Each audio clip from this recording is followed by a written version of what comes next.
tout de suite. Allez. Il est avec nous. Vous vous rappelez de Sento qui était venu la semaine dernière? Oui. Notre hacker. Tout le monde me parlait de lui. Sento est de retour dans l'émission. Comment ça va, mon Sento? Mais ça va super, et vous, t'as vu cette fois, le micro il marche direct, hein. Allez.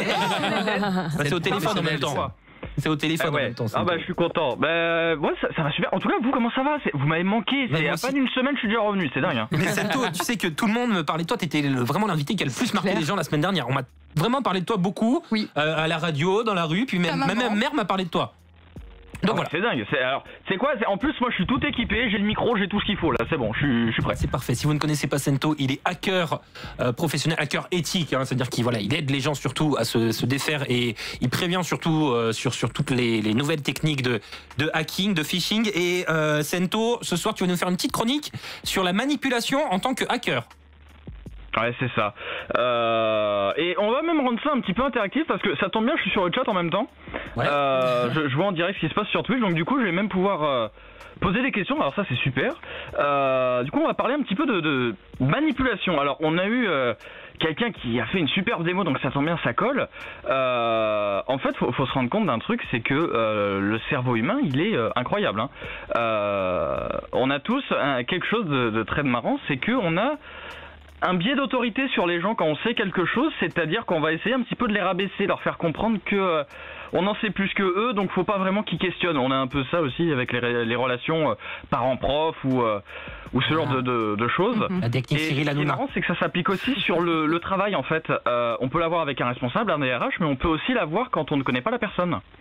On va donner un petit exemple. Vas-y. Mike, qu'est-ce que tu fais toi si demain tu as un responsable de énergie qui t'appelle en te disant bah écoute là t'as fait n'importe quoi et il te sort le nom de quelqu'un que tu connais.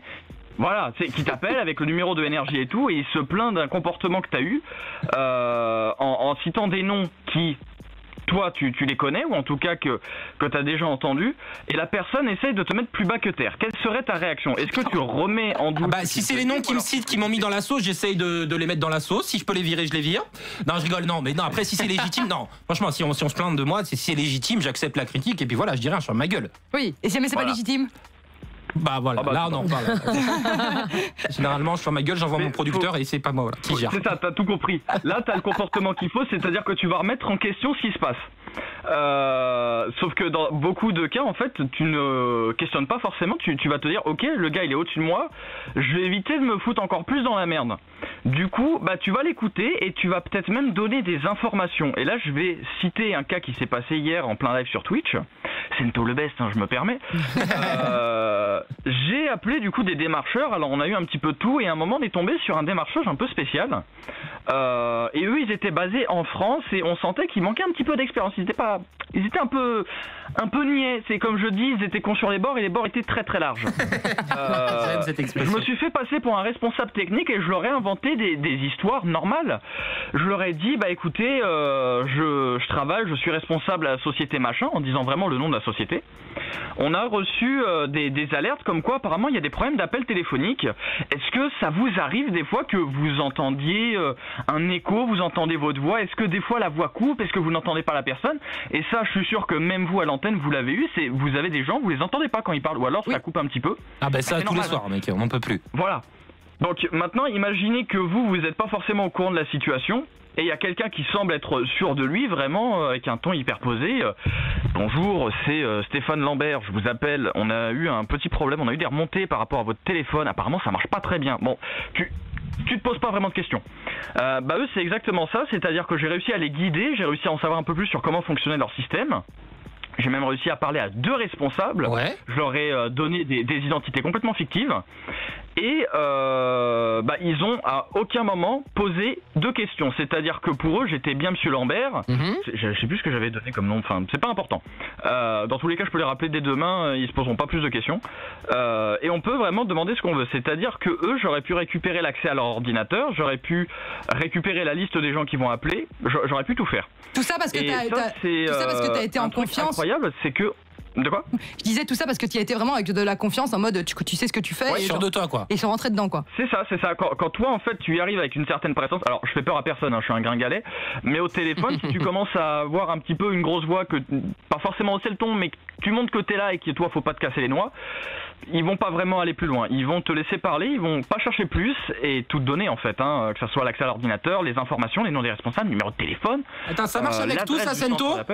Imagine, je sais pas, ça marche avec tout, il y a un créancier qui t'appelle, tu lui dois de l'argent. Tu lui parles comme ça aussi pour obtenir ce que tu veux? Alors, d'abord, je vais me renseigner pour voir si c'est vraiment un vrai créancier. Ouais, c'est sûr.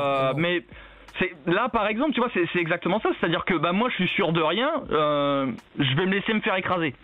On sait jamais. Ça se trouve, c'est pas des conneries. Mais ça vaut pour tout, hein, que ça soit créancier. T'as, je sais pas moi, l'école de tes gamins qui t'appellent. Bon.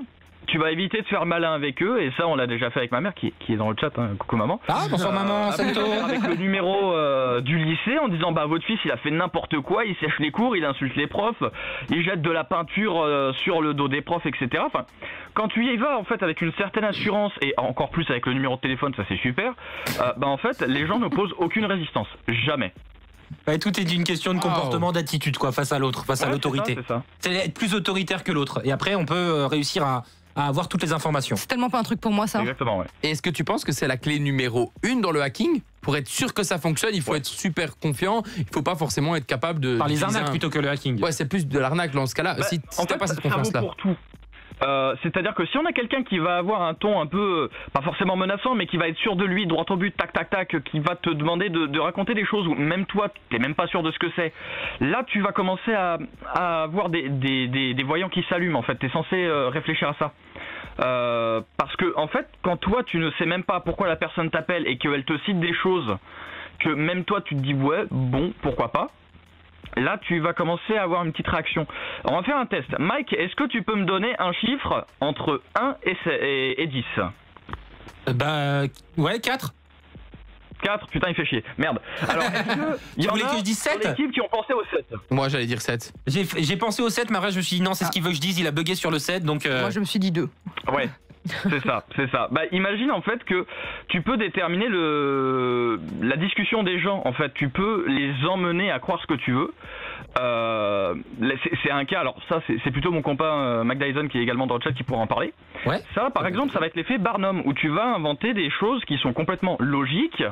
Et on va même faire une petite démo. Allez, vas-y. Allez, on va faire ça. Alors là, il va me tuer si je me foire parce que je suis pas un expert là-dedans. C'est-à-dire, non, mais tu places le mot et ça influe l'esprit de la personne, tu le places discrètement, genre, bonjour patron, augmentation, vous voulez me dire quoi? Tu peux avoir ça, mais là, c'est encore plus traître en fait. Ça reste de la manipulation et ça, c'est utilisé par les. Et alors, j'allais dire les faux voyants, mais est-ce qu'il y en a des vrais? Ça reste à prouver. Bon, franchement, on a eu des voyants impressionnants. On va se servir de toi. Vas-y. On va se servir de Julien. Okay. Est-ce que des fois tu ressens le besoin d'être un peu apprécié ou admiré? Est-ce que ça t'arrive? Admirer? Ouais, tout le temps. Apprécier ou admirer? Ouais, apprécier ou admirer, ouais. Il demande quand même aux stagiaires qu'elle s'incline quand il arrive. Hein. Non, je dirais. Avoir de la reconnaissance, quoi. Je dirais apprécier.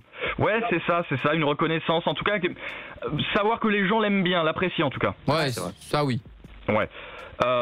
Ça t'arrive des fois d'être critique envers toi-même ou pas? Tous les jours. Ouais, ça. Ouais. Elle a raison. En tout cas, tu vois, je vais te le dire. Hein, des fois, t'as un peu des points faibles au niveau de ta personnalité, mais t'arrives à les compenser. Tu sais, t'arrives un petit peu à faire un contrepoids. Tu vois ce que je veux dire? Ouais, je comprends tout à fait. Tu vois, et ça après, je vois par contre, ça c'est plus Mike, mais il a un potentiel incroyable et Julien, ouais. Peut-être que non mais il a vraiment un gros potentiel et je trouve qu'il l'utilise pas vraiment à son avantage, non? Ah bon? C'est plutôt à notre avantage à tous puisqu'il travaille pour l'équipe, pour l'émission quoi. Ah mais c'est un team player, Julien. Ça veut dire il joue pour l'équipe quoi. Ah oui, team player d'office. C'est ça, mais en tout cas moi de ce que je trouve c'est que il y arrive, tu vois, il se démène. Et pareil, tu vois, ça par contre c'est plutôt Julien, mais je vois qu'à l'extérieur, tu sais, genre tu essayes de paraître, t'essayes de montrer bien, et que t'arrives à te contrôler, tu vois. Mais des fois, t'es un peu, t'es un peu en recul en fait, t'es pas trop sûr de toi. Ça t'arrive? Ah mais tous les jours. Le manque de confiance tous les jours. Il y a pas un jour où j'ai pas confiance en moi. Ok, maintenant je vais poser une autre question. Est-ce qu'il y en a à l'antenne qui se sont sentis visés par ce que j'ai dit? Malika, Oui, Amelka, forcément. Coco, un petit peu. Oui, bah oui, Un petit forcément. peu, ouais. Ouais. D'office. Bah c'est normal, c'est ça en fait, c'est l'effet Barnum. En gros, tu vas dire des choses complètement logiques, quelque chose de sensé qui arrive à tout le monde et Ouais.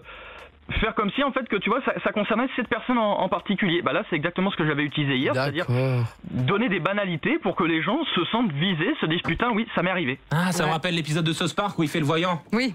Parce que tu l'as vu. Bah, Parce c'est que t'as la exactement ref. ça, c'est ce biais-là. Ok, bah c'est un truc de incroyable. fou. J'adore. C'était très intéressant, mon Sento. T'es vraiment le best. Allez le suivre, Sento, le best, sur les réseaux sociaux, sur Twitch, surtout Sento le best. Et il y a un live de prévu ce soir après? Ah, il n'y a pas de live prévu et je te dirais même peut-être jusqu'à la semaine prochaine, je reprendrai lundi, je suis en déplacement jusqu'à samedi, donc Ok. éventuellement dimanche peut-être. on croise les doigts, Allez, mais, Ouais, en tout cas, C'était c'est pas très gentil à toi d'avoir accepté d'être venu nous faire cette petite prévu. chronique Ah bah, de merci à vous nous. de me l'avoir proposé, hein, je peux jamais refuser. Ouais, c'était un bonheur, franchement. Tu reviens nous voir, Sento? Ah bah oui, ah bah bien sûr. Ah bah grave, bah, je te dis à la semaine prochaine alors. Adorable. Bisous, mon Sento. On embrasse maman sur le Twitch. Salut, Sento. Salut, Sento. Mike, le soir, dès 19h, sur Énergie. Sento le best sur Twitch, allez le suivre.